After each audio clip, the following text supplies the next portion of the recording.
Tole kabajamtootaaf dhaggeeffattoota keenya har'ammoo akkaataa ittiin Instagramii jalaan viidiyoo tokko buusuu dandeenyu isinitti agarsiisu gara gaarii keenyatti. Jammaraaf gara Instagramii ni deemna. Haala kanaan viidiyoowwan dhufan keessaa bakka sheereettu kanarratti ni tuqna.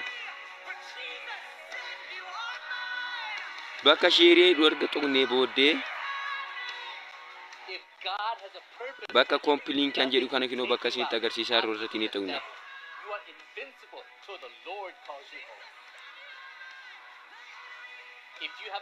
Linkiin kun koppii dinaan jedhee jira. Haala kanaan ergan koppii godhee amma immoo gara Google Chrome keessanii ni deemtu. Haala kanaan bakka sarchii kanarratti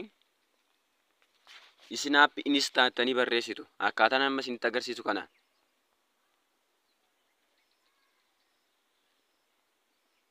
Snap Insta. Haala kanaatiin sarchii ni gootu. Haala kanaatiin jammara arveeroota dhufan keessaa isin jammara irratti ni tuqtu. Yeroo haala kanaa isinii fide keessaa bakka paste URL Instagram jedhu kanarratti gadi qabdanii teessu. Haala kanaatiin gadi qabdanii teessanii bakka paste jettu kanarratti ni tuqtu. San booda bakka download jedhu kanarratti ni tuqtu. Innis please wait jechaara xiqqoo ishii ni eegdu. Kinoo haala kanaa viidiyoon ani garasitti ilaalaa ture kinoo asitti naa fidee jira.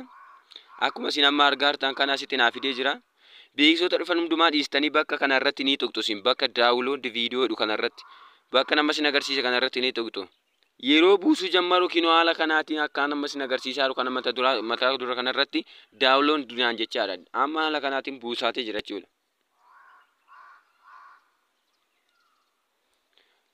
Yeroo buuse gara gaarii keessatti download completed nuun jedha. Kanaaf kabajamtootaaf dhaggeeffattoota keenya barnoonni har'a qabadhee isinii dhufe isinitti toleera yoo ta'e like, subscribe, share gochuun dagatina oraa bulaa deebana.